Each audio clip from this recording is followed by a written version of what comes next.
My name is David King, and welcome to my humble barbershop. Sometimes government regulation can be a wonderful thing, but I'm here to warn y'all that the Texas state regulators have turned most haircutting shops into efficient distribution centers for diseases that you should avoid. There are any number of specific problems I could talk about, from dirty combs to dirty jars of stuff, but I'm going to highlight just 3 items in this video. And I'll put more information and my address on my website, www.kingbarber.com. Here we go, and may God forgive me.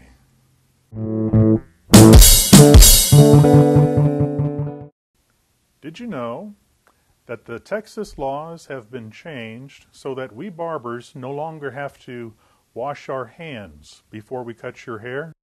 The requirement used to be 2 barber chairs per sink and everybody washed their hands with soap and water.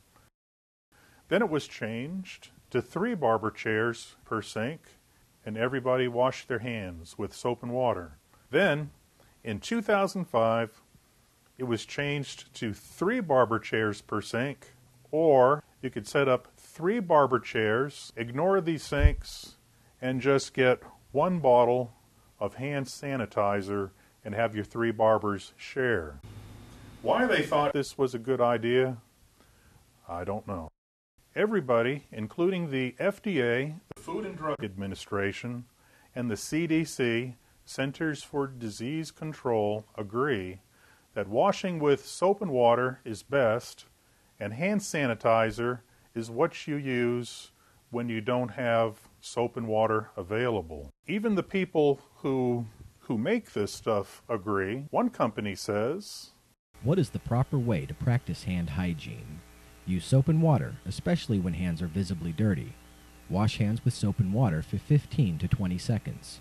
When soap and water are not available, use an alcohol-based hand sanitizer. Apply enough product to thoroughly wet hands, then rub hands together briskly until dry."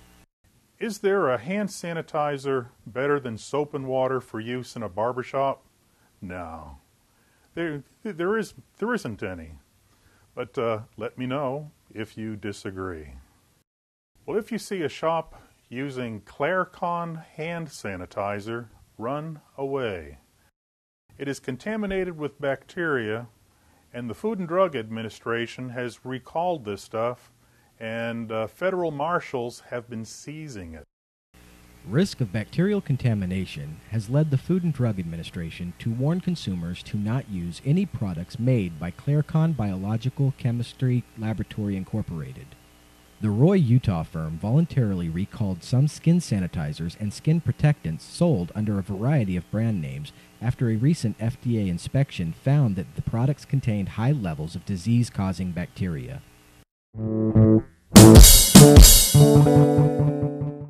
Did you know that Texas law allows us to shave somebody who has a really bad case of hepatitis C and then reuse that very same razor blade on you?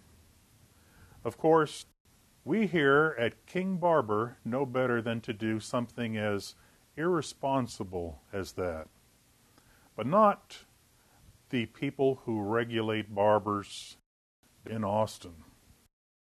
Here is what they do not seem to understand about disinfectants and razor blades. The FDA requires critical medical devices, which are devices that contact blood, to be sterilized between uses. Now, we barbers, we're pretty good with razors, but even if we don't nick you during a shave, the blade will abrade your skin. We're always scraping, and it's inevitable that we're going to draw some blood anyway. You won't see it, but it'll be there, and it'll collect on the edge of the razor blade.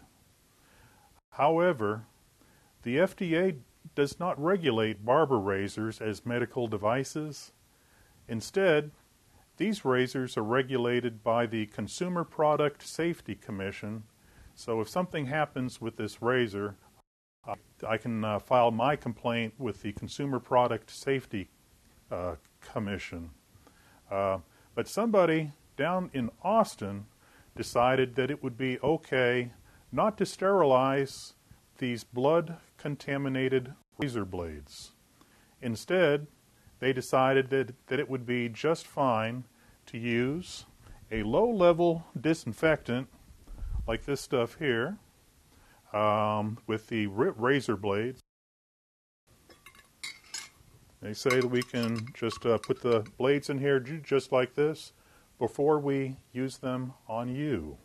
Well, I brought this bizarre situation before the Texas Barber Advisory Board, and here is what they said back in January of the year 2009. Discussion and possible recommendation on rule change relating to the sanitation of razors. Madam Chair, at the last meeting, oh, I'm sorry, Brad, please. Oh, no, I was just, this is Brad Bowman. I was just going to point out that in your materials, we've placed the current rule that governs the sanitation of razors, just for your consideration. There's not a rule change drafted for you to vote on, but this was placed on the agenda at your request. Okay. At the last meeting, you may recall there was a gentleman who raised some concerns that the current standards for sanitizing the razor were inconsistent or lower than what should be in place.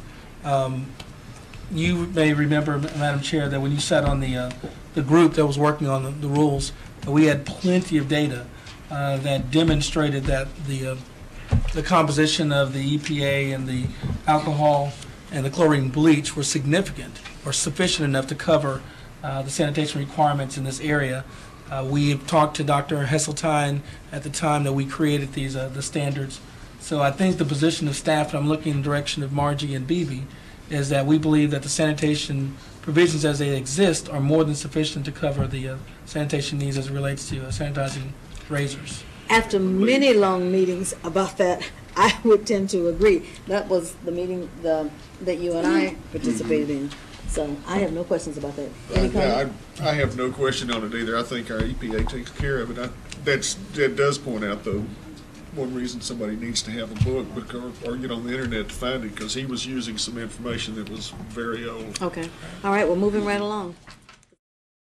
I can think of no one anywhere with a lick of common sense that would recommend that anybody use someone else's razor blade.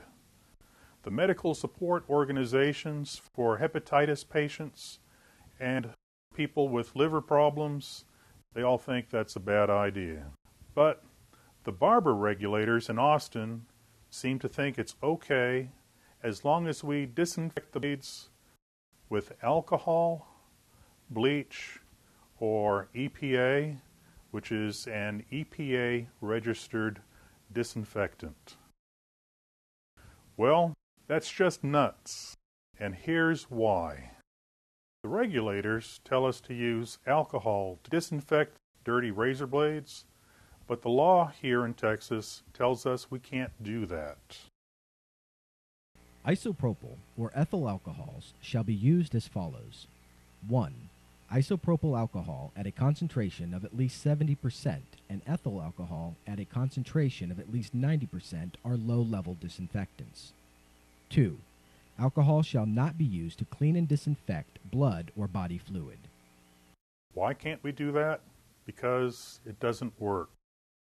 The regulators tell us to disinfect the blades with bleach, but nobody who wants to keep his customers is going to soak a sharp razor blade in bleach right before doing a shave, because bleach is way too corrosive.